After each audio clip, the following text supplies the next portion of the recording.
નમસ્કાર મિત્રો, સ્વાગત છે તમારું અમારી યુટ્યુબ ચેનલમાં। સૌથી મોટા સમાચાર સામે આવી રહ્યા છે।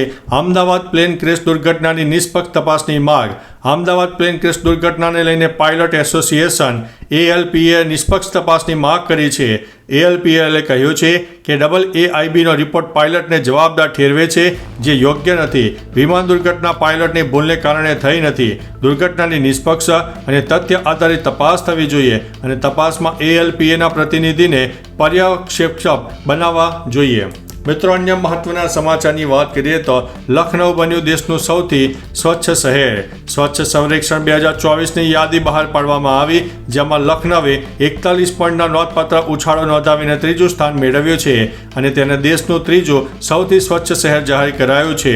લખનઉ મ્યુનિસિપલ કોર્પોરેશનને 17 જુલાઈના રોજ નવી દિલ્હીમાં એવોર્ડ એનાયત કરવામાં આવશે, જ્યારે અમદાવાદે ટોચનું સ્થાન મેળવ્યું છે, જે ગયા વર્ષે 5મા સ્થાને હતું। આ ઉપરાંત આ વખતે ભોપાલ બીજા સ્થાને જોવા મળ્યું છે। મિત્રો, અન્ય મહત્વના સમાચારની વાત કરીએ તો સાવધાન, સાયબર ગઠિયાનો નવો કિમિયો સામે આવ્યો છે। જામનગરમાં વેપારી પિતા અને પુત્ર સાથે સાયબર ફ્રોડ થયો છે। કાલાવાડના વેપારી RTO ચાલાનની ફાઇલ સેન્ડ કરીને મોબાઈલ હેક કર્યો હતો। ₹500ના ચાલાનની ASK ફાઇલ પર વેપારીએ ક્લિક કર્યો અને ખાતામાંથી 6.40 લાખ રૂપિયા ઉપડી ગયા। સાયબર ક્રાઇમ પોલીસે ચોટીલાના 4 આરોપી સામે ગુનો નોંધીને તપાસ હાથ ધરી છે। મિત્રો, અન્ય મહત્વના સમાચારની વાત કરીએ તો સુરતમાં 26 વિરુદ્ધ પાસા હેઠળ કાર્યવાહી। સુરત પોલીસ કમિશનરે મોટો સપાટો બોલાવી દીધો છે।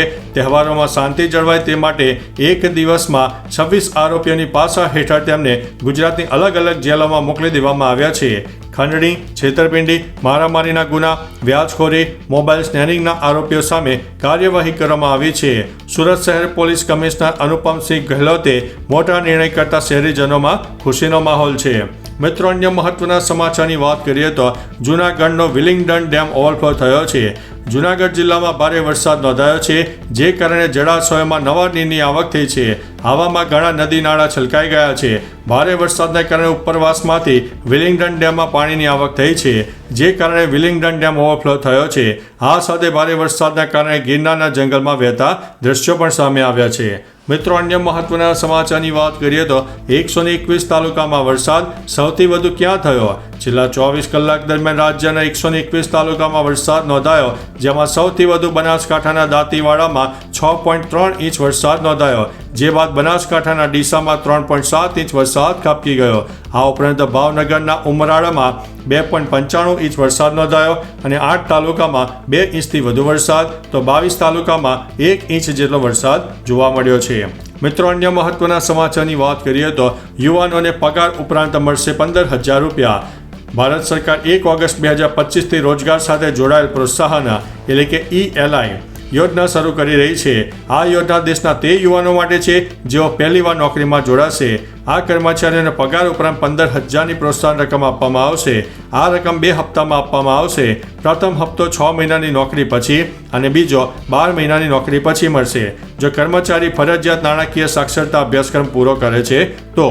મિત્રો, અન્ય મહત્વના સમાચારની વાત કરીએ તો પાટણમાં મેઘરાજાની ધમાકેદાર એન્ટ્રી। પાટણમાં ભારે પવન સાથે વરસાદ વરસી ગયો। પાટણ, ગોલાપુર, માતરવાડી ઉપરાંત અનાવાડા સહિતના ગ્રામ્ય વિસ્તારમાં પણ વરસાદ ખાબકી ગયો। પાટણ જિલ્લામાં વહેલી સવારથી વરસાદ નોંધાયો। પાટણ, સિદ્ધપુર, સરસ્વતી, કાલેડા, દસાવાડા, કલ્યાણા અને નિદ્રડામાં પણ વરસાદ નોંધાઈ ગયો છે। મિત્રો, અન્ય મહત્વના સમાચારની વાત કરીએ તો હવે ધારાસભ્યએ ગણવા પડશે ખાડા। ધારાસભ્ય અને નગર સેવકોએ ખાડા માટે ખાડા પત્રક બનાવવો પડશે। હવે નેતાઓ પોતાના વિસ્તારના ખાડા ગણશે, પત્રકમાં માહિતી રજૂ કરશે। આ માટે તેમણે અહેવાલ આપવો પડશે। આ ઉપરાંત ચોમાસામાં બિસ્માર રોડની ગણતરી કરવામાં આવશે। અધિકારીઓ અને નેતાઓએ આ અંગે માહિતી એકઠી કરીને ખાડા પત્રક અહેવાલ રજૂ કરવાનો રહેશે। મિત્રો, અન્ય મહત્વના સમાચારની વાત કરીએ તો આ પુલ ઉપર ભારે વાહનો પર પ્રતિબંધ। સુરેન્દ્રનગર કલેક્ટર કચેરીએ સદર બ્રિજ પર ભારે વાહનોના પ્રવેશ ઉપર પ્રતિબંધ મૂક્યો છે। આ અંગે જાહેરનામું પ્રસિદ્ધ કરવામાં આવ્યું છે। આ જાહેરનામા અનુસાર તાત્કાલિક અસરથી કુડા બ્રિજ ઉપર ભારે વાહનોને પ્રવેશ ન આપવા માટે ચેતવણી દર્શક બોર્ડ પણ લગાવી દેવામાં આવ્યા છે। વાહન ચાલકોને અપીલ કરવામાં આવે છે કે તેઓ આ સૂચનાનું પાલન કરે અને વૈકલ્પિક માર્ગનો ઉપયોગ કરે, જેથી કોઈ અનિચ્છનીય ઘટના ન બને। મિત્રો, અન્ય મહત્વના સમાચારની વાત કરીએ તો લ્યો બોલો, ઇડલી અને ઢોસા વેચીને 50 કરોડની કમાણી. સેલિબ્રિટી પોડકાસ્ટ હોસ્ટ નિખિલ કામતે દક્ષિણ ભારતીય ફૂડ ચેઇન કાફેમાં અમુદામમાં 4 થી 5 કરોડનું રોકાણ કર્યું છે. વર્ષ 2022માં પ્રિયંકાએ તેના સહસ્થાપક સાથે મળીને બેંગ્લોરમાં ઇડલી ઢોસા વેચતું કાફે અમુદામનું પહેલું આઉટલેટ ખોલ્યું. માત્ર 2.5 વર્ષમાં પ્રિયંકાએ કાફેની આવક વધારીને 50 કરોડ રૂપિયા કરી દીધી છે. મિત્રો, અન્ય મહત્વના સમાચારની વાત કરીએ તો નહીંતર આપવો પડશે 5,000 રૂપિયાનો દંડ. આબુમાં મોટી સંખ્યામાં ગુજરાતીઓ ફરવા જાય છે. આવામાં હવે નક્કી લેક ઉપર ગંદકી કરનારને મોટો દંડ ફટકારવામાં આવશે. જો હવે નક્કી લેક પાસે ગંદકી કરી તો 5,000નો દંડ આપવો પડશે. નક્કી લેક પાસે 100 મીટરના વિસ્તારને બફર ઝોન જાહેર કરાયો છે. બફર ઝોનમાં કોમર્શિયલ ગતિવિધિ ઉપર પ્રતિબંધ મુકાયો છે. મિત્રો, અન્ય મહત્વના સમાચારની વાત કરીએ તો હજુ પણ વરસાદની મોટી આગાહી, તૈયાર રહેજો. આજે 14 જુલાઈના દિવસે સાબરકાંઠા, અરવલ્લી અને મહીસાગરમાં છૂટાછવાયા સ્થળે ભારેથી અતિભારે વરસાદ થઈ શકે છે.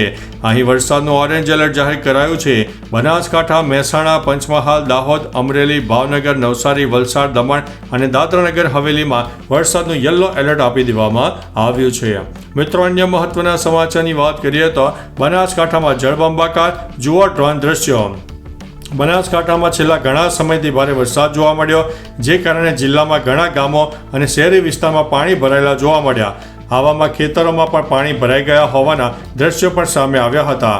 બનાસકાંઠાના દાંતા તાલુકામાં 3 ઇંચથી વધારે વરસાદ થયો. દાંતા તાલુકામાં 4 કલાકમાં 3.19 ઇંચની આસપાસ વરસાદ નોંધાઈ ગયો છે. તો ચાલો મિત્રો, ફરીથી દેશ અને દુનિયાના સુપરફાસ્ટ સમાચાર લઈને મળતા રહીશો. ત્યાં સુધી અમને રજા આપશો. નમસ્તે.